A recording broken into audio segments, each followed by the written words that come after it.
Hello students, कैसे हैं आप सब। आई होप आप सब अच्छे होंगे। आईसीटी वर्चुअल क्लासरूम में आप सबका स्वागत है। मैं विकास। और बच्चों, आज हम इस लेक्चर में, पता है आपका इंग्लिश का लेक्चर है लेकिन हम मैथ्स करने वाले हैं।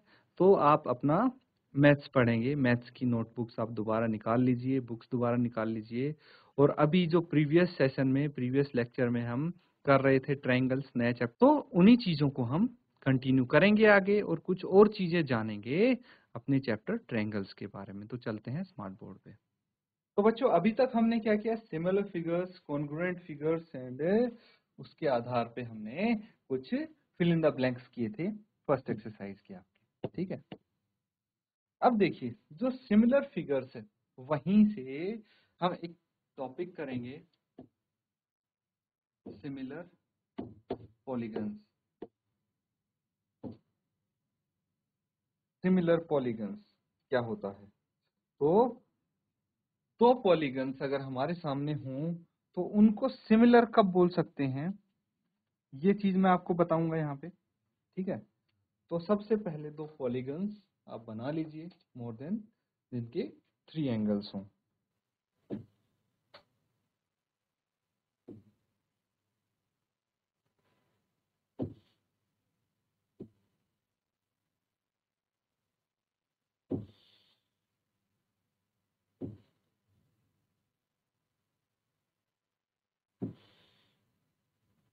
दो पॉलीगन्स मैंने बनाए हैं यहाँ पे। नेम इनका रख देंगे ए बी सी डी। ठीक है,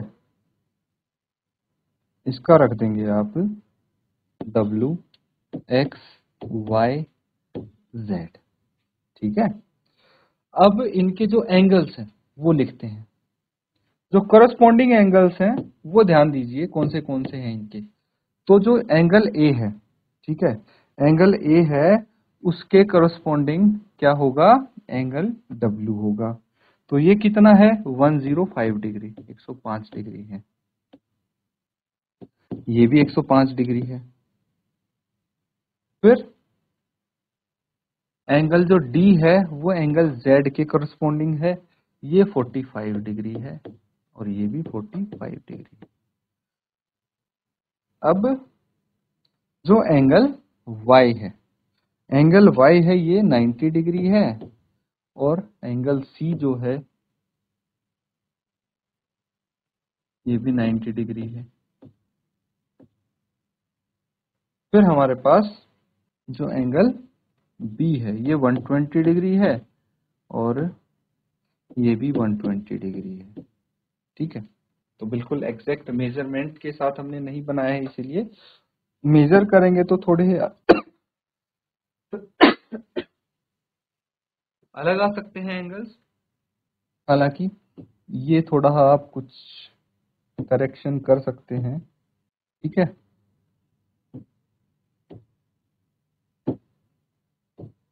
अब ये थोड़ा आपको 90 डिग्री जैसा लगेगा एंड ये 120 डिग्री जैसा। तो ये हो गए इनके कोरस्पॉन्डिंग एंगल्स। देखेंगे तो सब इक्वल हैं, समान है ना। Angle A, angle W, angle D, angle Z, angle C, angle Y and angle B, angle X, ये इक्वल हैं। और इनकी साइड्स अगर मैं बताऊं आपको, तो जो डब्ल्यू एक्स हो गई, ये हो गई 80 और ये हो गई 40, ये हो गई 150 एंड ये हो गई 110। और जो ये साइड्स हैं ये हो गई 8, 4, 15, 11। ठीक है, तो ये कुछ इस तरह से होंगी। अब देखिए कौन से जो पॉलीगन्स हैं वो सिमिलर होंगे, वो मैं बताता हूं। लिख लीजिए, 2 पॉलीगन्स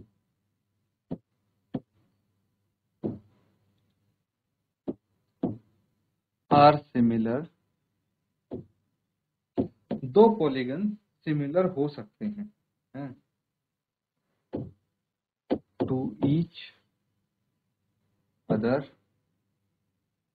इफ, अगर कुछ कंडीशन है मैं बता देता हूं। तो ये कंडीशन सेटिस्फाई होंगी तो वो क्या होंगे, सिमिलर होंगे। There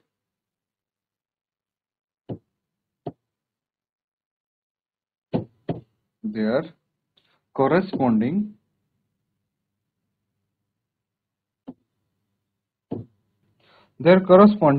angles are equal। ठीक है, उनके corresponding angles इक्वल होंगे। और दूसरा,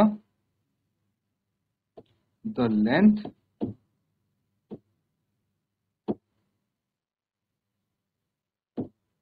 of their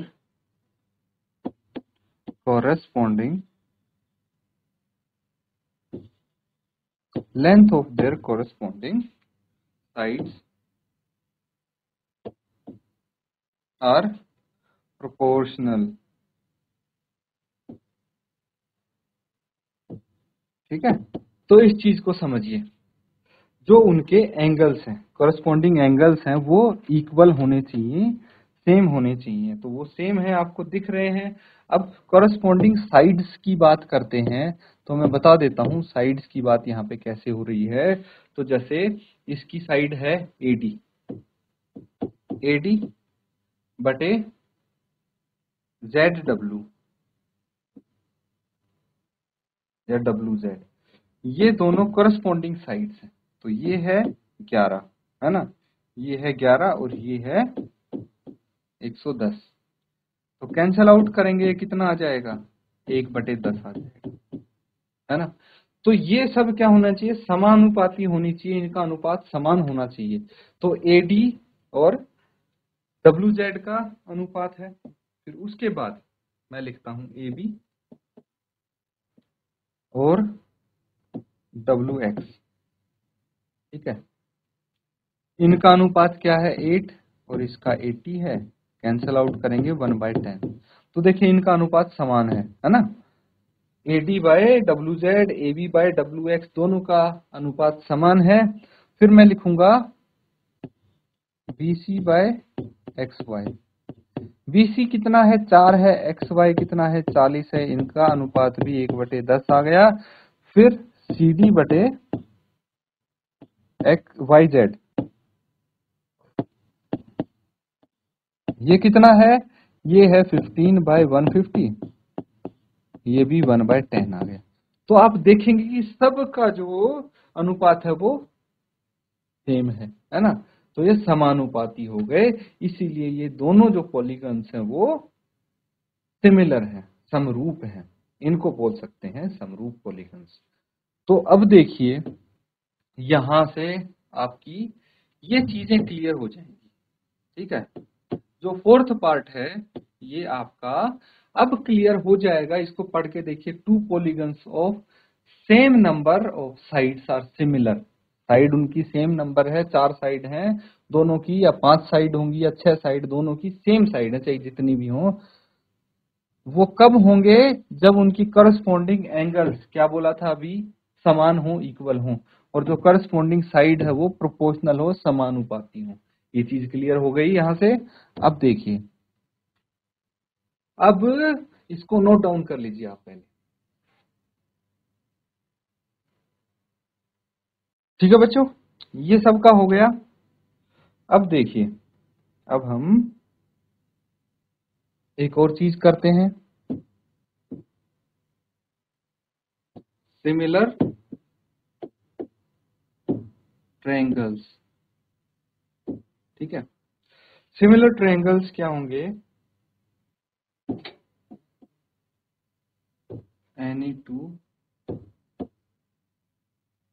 triangles are similar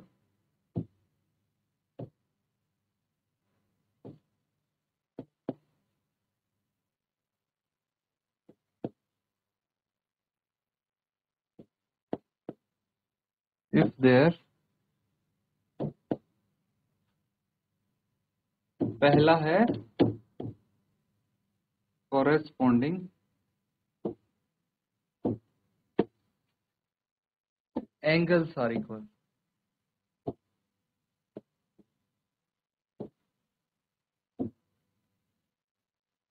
और दूसरा पॉइंट है, पहले हम इसको जस्टिफाई करेंगे। तो दो ट्रायंगल्स मैं बना देता हूं तो कोरस्पॉन्डिंग एंगल्स इक्वल हो जाते हैं। और दूसरा क्या है, जो कोरस्पॉन्डिंग साइड्स हैं बिल्कुल सेम चीज है, जो पॉलीगन्स होते हैं वही ट्रायंगल की बात कर दी हमने। तो ट्रायंगल चैप्टर चल रहा था इसीलिए मैंने सिमिलर ट्रायंगल्स आपको अलग से बता दिया, नहीं तो प्रॉपर्टीज इसकी पॉलीगन्स वाली ही हैं। कोरस्पॉन्डिंग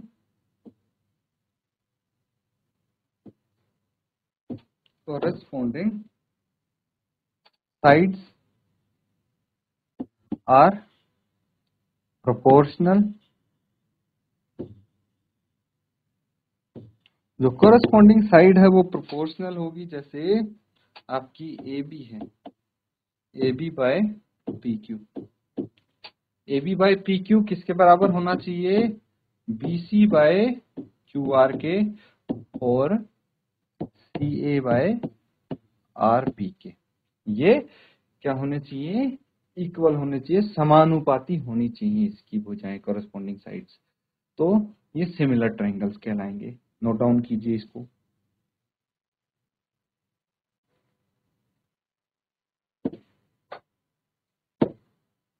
गिव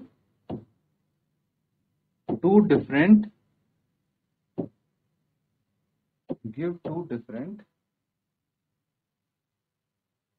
एग्जाम्पल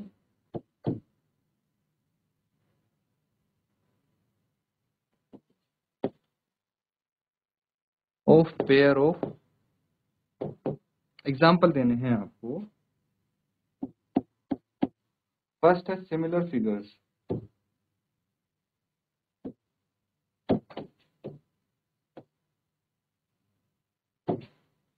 और जो सेकंड है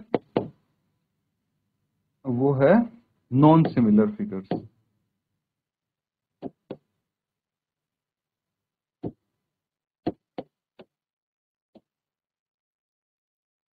ठीक है, अब क्या एग्जांपल्स आप दोगे ये देखिए। मतलब क्या है भाई, निम्नलिखित युग्मों के दो दो भिन्न उदाहरण दीजिए, दो भिन्न भिन्न। जैसे सबसे पहले समरूप आकृतियां, सिमिलर फिगर मतलब समरूप आकृतियां, और ऐसी आकृतियां जो समरूप नहीं है। ये पार्ट 2 में आपको आंसर करना है। तो क्या क्या फिगर हो जाएंगी भाई, कुछ भी लिख सकते हैं। सिमिलर फिगर इतनी सारी की हमने अभी, उसमें से कोई भी फिगर बना दीजिए आप, है ना। इतने सारे एग्जांपल तो किए थे हमने सिमिलर फिगर के। तो सिमिलर फिगर्स, जैसे मैं अगर दो वर्ग बनाता हूं सिमिलर वर्ग, तो साइज उनके आप अलग अलग कर दीजिए। शेप दो, कोई भी दो वर्ग सिमिलर ही होंगे, साइज सेम होंगे तब भी तो सिमिलर बोलेंगे उनको, अलग अलग होंगे तब भी सिमिलर। तो दो वर्ग या फिर दो इक्विलेटरल ट्रायंगल सिमिलर होंगे, है ना। दो सर्कल सिमिलर होंगे, कोई भी बना दीजिए, दो सर्कल सिमिलर होंगे। तो सिमिलर फिगर तो ये हो गई। अब नॉन सिमिलर फिगर क्या आ जाती है। नॉन सिमिलर फिगर वो होती हैं भाई जिनके क्या है, शेप्स भी अलग अलग हो, है ना, शेप भी अलग अलग हो, वो नॉन सिमिलर फिगर आ जाती है। जैसे भाई एक मैं लिखूंगा ट्रायंगल जिसकी सारी भुजाएं अलग अलग हों, तो ये पेयर ऑफ ट्रायंगल है, नॉन सिमिलर फिगर, है ना। क्योंकि ये देखिए ट्रायंगल की शेप ही अलग अलग है, तो शेप अलग अलग हो गई, इसीलिए नॉन सिमिलर फिगर हो गई। इसी तरह से आप और भी फिगर बनाएंगे जिनकी शेप अलग अलग होगी, तो वो नॉन सिमिलर फिगर आ जाती हैं। जैसे नॉन सिमिलर फिगर है ये, है ना। तो आप देख लीजिए इनको, और बहुत सारे एग्जांपल्स हो सकते हैं। जरूरी नहीं है जो मैंने लिखे वही लिखे, आप और भी लिख सकते हैं इससे अलग, तो वो भी नॉन सिमिलर फिगर ही हो जाएंगे। ठीक है, अब देखिए अगर हम अगला सवाल करें तो नेक्स्ट क्वेश्चन आप यहाँ पे देखेंगे, क्या बोला गया है, state whether the following quadrilateral are similar और नॉट। ये समरूप है या नहीं, क्वाड्रिलेटरल जो चतुर्भुज हैं उनकी बात हो रही है, ये सिमिलर है या नहीं। तो क्या बोला गया था पॉलीगन्स के बारे में कि उनकी जो साइड्स हैं, जो भुजाएं हैं, वो क्या होनी चाहिए, कॉरेस्पॉन्डिंग साइड्स प्रोपोर्शनल होनी चाहिए। मतलब भाई प्रोपोर्शनल जैसे एस आर है, एस आर बटे बी सी, ये होनी चाहिए 1.5/3 है, तो ये कितना आ जाएगा 1/2। इसी तरह से दूसरी साइड देखेंगे, आर क्यू बटे टी बी, ये कितना है 1.5/3, 1/2। ऐसे करके सारी साइड्स आपकी प्रोपोर्शनल आ जाएंगी, करस्पॉन्डिंग साइड, कोई दिक्कत नहीं है। लेकिन अगर हम एंगल की बात करेंगे तो ये कितना है, 90 डिग्री के हैं सारे एंगल्स इसके, लेकिन ये 90 डिग्री नहीं है ना, ये तो 90 डिग्री नहीं है, ये एंगल्स 90 डिग्री के नहीं है, तो corresponding angles are not equal, इसीलिए ये सिमिलर नहीं होंगी, है ना। तो आप सीधा आंसर लिख देंगे इसका नो, नहीं, क्यों, क्योंकि sides are proportional, corresponding sides लिखेंगे आप, है ना, कोरस्पॉन्डिंग साइड्स आर प्रोपोर्शनल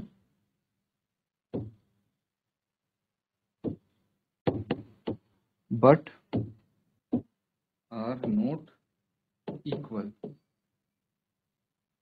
इसके एंगल समान नहीं है, करस्पॉन्डिंग एंगल्स, इसीलिए ये सिमिलर नहीं होंगी, समरूप नहीं होंगी दोनों क्वाड्रिलेटर्स। नोट डाउन कीजिए। तो बच्चों यहाँ पे हमने कुछ क्वेश्चंस किए हैं और आपकी एक्सरसाइज 6.1 कंप्लीट हो गई है, ठीक है। इसी के साथ जो कोरस्पॉन्डिंग है, कॉन्ग्रुएंट है, उनका कॉन्सेप्ट अच्छे से आपको समझ में आ गया होगा, अब कोई प्रॉब्लम नहीं होनी चाहिए। तो इसके आगे जो ट्रायंगल्स की आपकी थ्योरम स्टार्ट होंगी, वो हम धीरे धीरे उनकी तरफ बढ़ेंगे।